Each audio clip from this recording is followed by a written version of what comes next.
오늘도 우리 옆 사람과 이렇게 인사를 나누겠습니다. 빵보다 중요한 것이 복음입니다. 이렇게 합니다.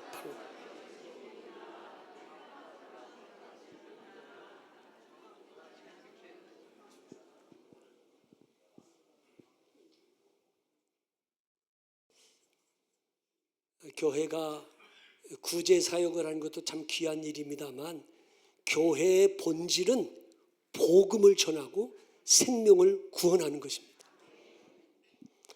이 땅에 살면서 문제 없는 사람 한 사람도 없습니다. 여러분 다 평안해 보이지만 깊이 들어가면 다 문제가 있어요. 돈 문제, 자식 문제, 건강 문제, 부부간의 문제, 신앙의 문제, 사람과의 갈등의 문제, 할 것 없이 다 문제가 있어요. 이런 문제가 우리를 힘들게 하기도 하지만, 사실은 이런 문제로 인해서 하나님을 만나는 시간이 되기도 하고, 이런 문제 때문에 복음을 받아들이는 기회가 되기도 합니다. 문제가 없다면 기고만장할 거예요. 문제가 없다면 하나님 안 찾을 거예요. 무신론자였던 이어령 박사, 사진 한번 보여줘요. 이어령 박사는 우리나라 최고의 지성인이고 문화부 장관을 지내기도 했고, 엄청난 무신론자예요. 수많은 사람들이 저에게 복음을 전했습니다. 하지만 끄떡하지 않았습니다. 예수는 무슨 예수, 하나님은 무슨 하나님, 그렇게 거부하던 무신론자였는데, 이 이어령 박사에게 문제가 생겼어요. 사랑하는 딸이 있었어요. 이미나라고 하는 사랑하는 딸, 그 유명한 김한길 씨와 결혼했던 딸 있죠. 이미나라는 딸이 있는데, 그 이미나라는 그 딸이 실명 위기에 놓인 거예요. 갑상선 암이 있었는데, 이 갑상선 암이 재발되면서 이 망막에 문제가 생겨서 실명 위기에 놓인 거예요. 자, 이 이어령 장관 무신론자인데 자기 딸이 앞을 보지 못하는 실명 위기에 놓이게 되니까 얼마나 아버지가 마음이 아파요. 다급한 나머지 하나님 앞에 기도를 드리게 됩니다. 내 딸에게서 빚을 거두지 않으신다면 내 남은 생애를 당신을 위해 봉사하며 살겠습니다. 내 딸에게서 빚을, 이 시력을 거두어가지 않는다면 제가 하나님 믿겠습니다. 그런데도요, 놀랍게 7개월 만에 딸의 망막 박리 증세가 감쪽같이 사라지고 시력이 회복된 거예요. 이 일을 계기로 이어령 박사는 복음을 받아들이고 세례받아서 하나님의 자녀가 됩니다. 그뿐 아니라 내가 매일 기쁘게라는 프로그램 진행자인 최선규 아나운서, 여러분 아시죠? 이 최선규 아나운서, 이분은요 철저한 불교 신자인데 대학생 때 청년 불교 신자 회장이었대. 불교 회장을 했던 아주 철저한 불교 신자예요. 그런데 1992년도 3살 난 딸이 이삿짐 센터 차량 2.5톤 차 트럭이 친 거예요.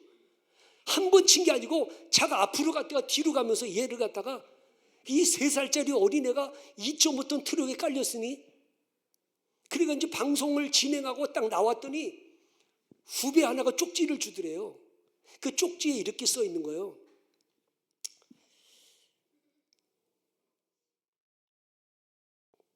딸 교통사고, 생명 위독, 강남 섬신병원. 그 쪽지를 받아들은 순간, 야, 애가 이제 죽게 생겼다고 생각하니, 그래 이제 막 차를 몰고 강남 성심병원으로 가는데 영등포 로타리에서 차가 꽉 막혀가지고 차가 움직이질 않는 거야. 지금 내 딸이 죽느냐 사느냐 하는데 이 차 안에서 갇혀가지고 오도 가도 못하니까 어떻게 해요? 불교 신자라고 그랬잖아. 그러면 누구 찾아야 돼? 부처님을 찾아야 되잖아. 그런데 자기도 모르게 하나님, 내 딸 좀 살려주세요. 내 딸 살려주면 당신이 시키는 일은 뭐든지 다 할게요.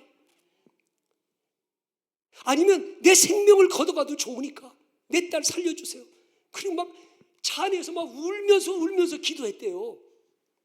1시간 넘게 걸려서 병원에 가니까 병실에 딸이 누워있는데 하얀 볼을 덮어놓은 거야. 이미 죽은 거니까.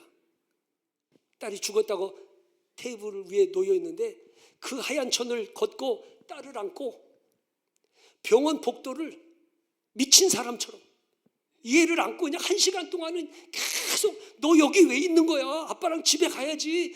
계속 울면서 그냥 병원 복도 1시간 넘게 왔다 갔다 했대 막. 근데 1시간이 지나니까 그 차가웠던 이 딸의 시신이 온기가 느껴지더래. 따뜻하게. 그더니 얘가 킥킥거려가지고 입안을 열어보니까 목에 핏덩어리가 있는 그 핏덩어리를 빼내니까 애가 호흡을 하면서 살아난 거야. 병원에서 3년 동안 있었는데 3년 후에 지금은 캐나다에 가서 항공사 직원으로 열심히 살아가고 있어요. 그 불교 신자였던 최성규 씨가 딸의 문제 때문에 그날로 14명의 가족들이 다 교회에 등록한 거야. 야, 그러니까 하나님이 우리 인생에 이런 문제 저런 문제 막 문제를 주시잖아요. 왜 줘요? 문제 때문에 하나님을 만나는 기회를 주신 거고 그 문제 때문에 복음을 받아들일 기회를 주신 거야. 오늘 본문에 나오는 나만도 마찬가지예요. 이 나만 장군은요, 왕의 총애를 한 몸에 받는 사람이요, 국민들에게 칭송을 받는 민족의 영웅입니다. 왜요?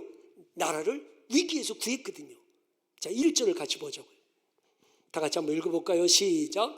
아람 왕의 군대 장관 나아만은 그의 주인 앞에서 크고 존귀한 자니 이는 여호와께서 전에 그에게 아람을 구원하게 하셨습니다. 그는 큰 용사이나 나병 환자더라. 아멘.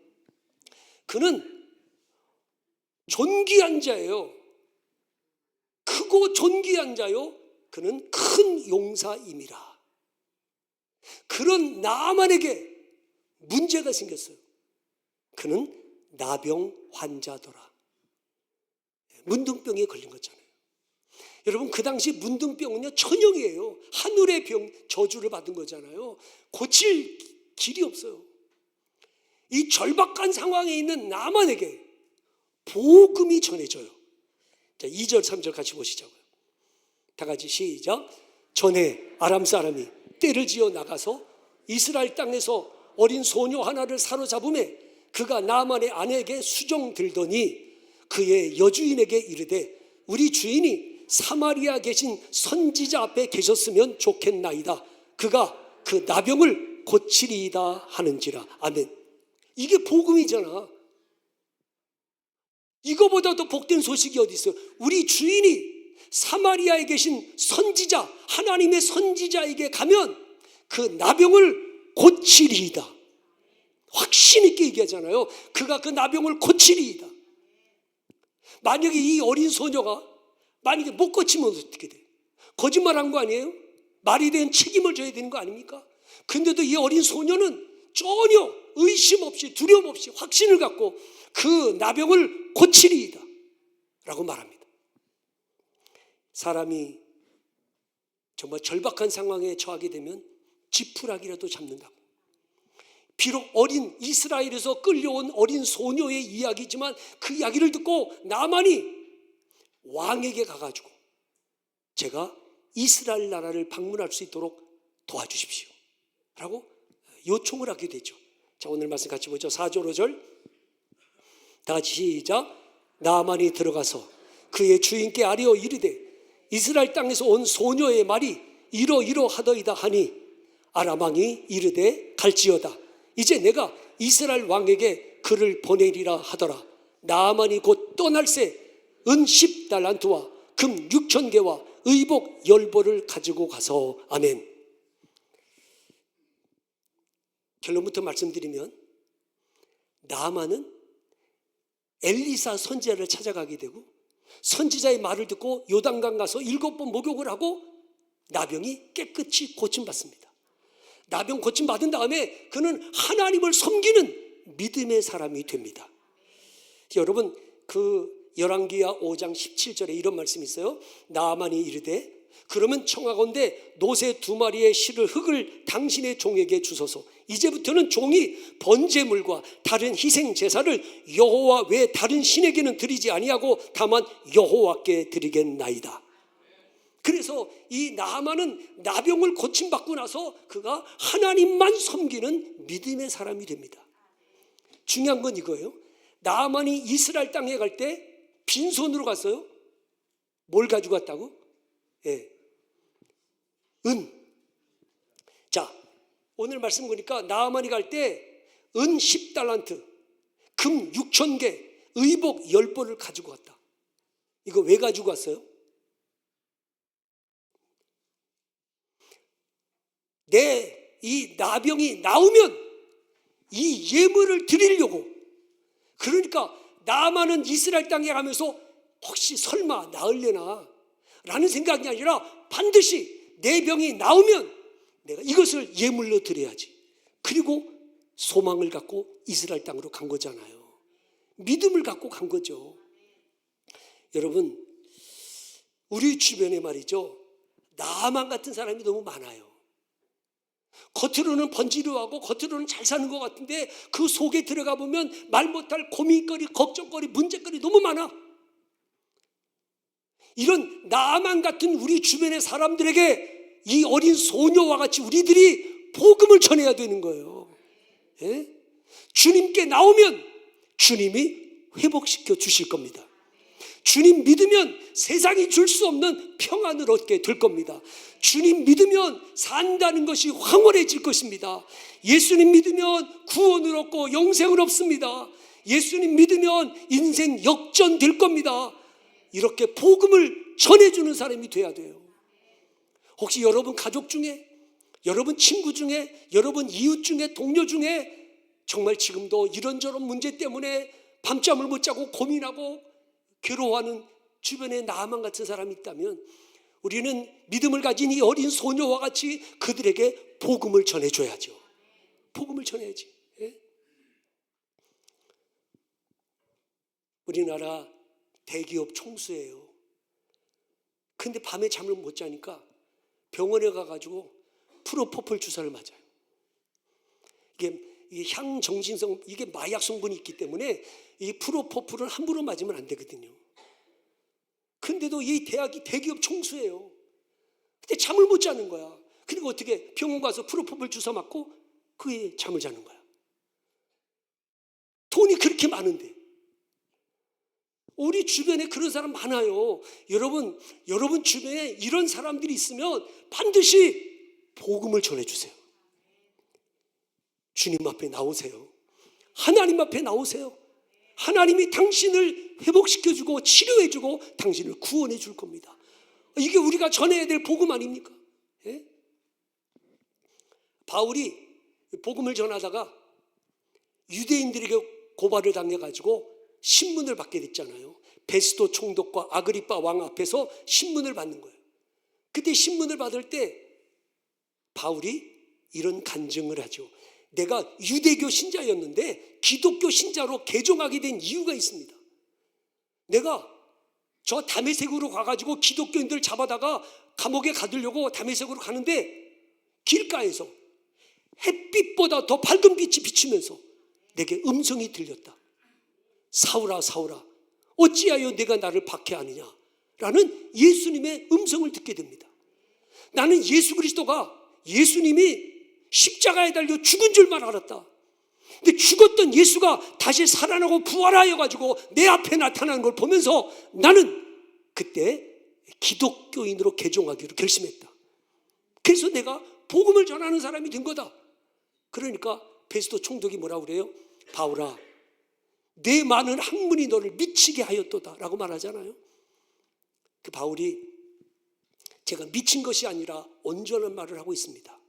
아그리빠 왕이여 선지자를 믿으시나이까. 그러니까 네가 적은 말로 나를 권하여 그리스도인 되게 하려고 하는도다. 이때 바울이 유명한 말을 남겼습니다. 말이 적으나 많으나 당신뿐 아니라 오늘 내 말을 듣는 모든 사람도 다 이렇게 결박된 것 외에는 나와 같이 되기를 하나님께 원하나이다. 당신들도 나와 같이 되기를 원합니다. 이게 무슨 말일까요? 비록 나는 죄수의 신분으로 당신 앞에 서 있지만 내게는 당신이 가지지 못한 구원과 영생이 있습니다.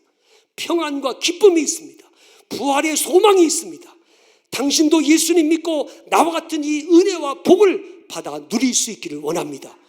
이게 복음인 거죠. 여러분, 우리가 사도 바울처럼 당신도 나와 같이 되기를 원합니다.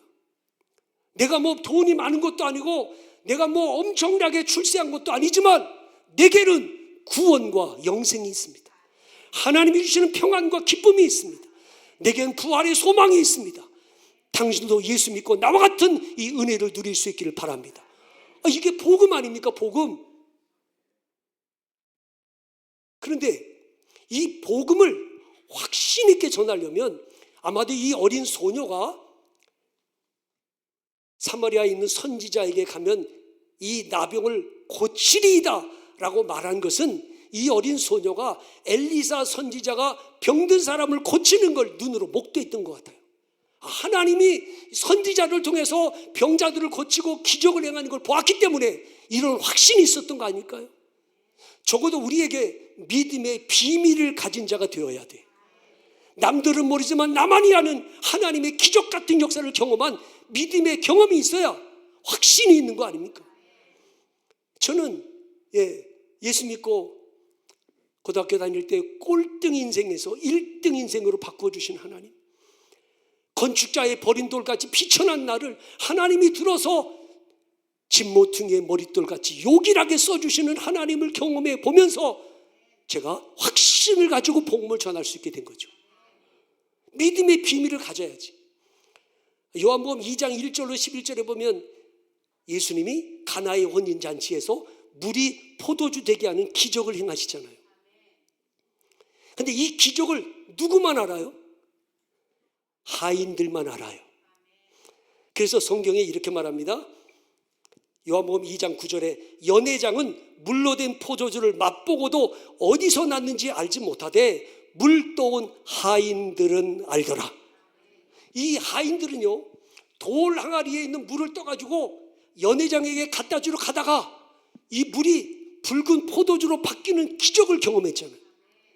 그때 하인들은 알았어요. 뭘 알았다는 거예요? 이 물을 포도주 되게 하신 이분이 바로 하나님의 아들이시고 그리스도라는 걸 하인들은 알았죠. 이 예수님이 물을 포도주 되게 하신 이 기적을 행하신 저분이 바로 하나님의 아들이시구나, 저분이 그리스도구나 라는 사실을 알게 되죠. 오늘 저와 여러분에게도 이런 믿음의 비밀을 가진 사람이었으면 좋겠어요. 내게 남들은 모르지만 나는 알아요. 하나님이 살아계셔서 내 삶 가운데 어떻게 역사를 베풀어 주셨는지. 그렇기 때문에 만나는 사람에게 자신 있게 복음을 전할 수 있는 거 아닙니까? 1912년 4월 14일 날 타이타닉이 이 빙하와 충돌하면서 침몰할 때 존 하퍼 목사님, 사진 한번 보여드릴까요? 당시 존 하퍼 목사님의 모습인데, 이 존 하퍼 목사님이 어린 딸과 함께 이제 복음 전하러 가려고 설교하러 가다가 빙산과 부딪혀서 배가 침몰해 갈 때 어린 딸과 함께 얼마든지 구명정에 탈 수 있었어요. 딸을 보호자니까. 근데 딸만 구명정에 태우고 자기는 침몰해가는 배에 남아서 그 두려움에 벌벌 떨고 있는 사람들을 만나가지고 복음 전하는 거예요. 예수 믿고 구원받으라고. 그래가지고 막 복음을 열심히 전하고 있다가 자기가 구명정을 입고 있었는데 구명정이 없어가지고 나무 조각 붙들고 버티고 있는 사람에게 자기 옷을 벗어가지고 구명조끼를 벗어주고, 그리고 헤엄쳐서 물에 떠 있는 사람들에게 다가가서 막 전도하는 거예요. 예수 믿고 구원받으세요. 그리고 그는 차가운 바닷물 속으로 가라앉게 되죠. 4년이 지난 후에 캐나다 온타리오 주에서 생존자 모임이 열렸습니다. 타이타닉호에서 살아남은 사람들끼리 모임을 결성한 거예요. 그리고 생존자 모임이 있었는데 그 모임에서 한 사람이 앞에 나와서 이렇게 이야기를 했습니다.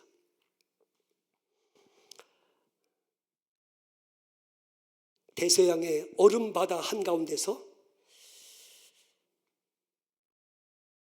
하퍼 목사님이 내게 다가와서 복음을 전했습니다. 예수 그리스도를 믿으십시오. 그리고 구원받으세요.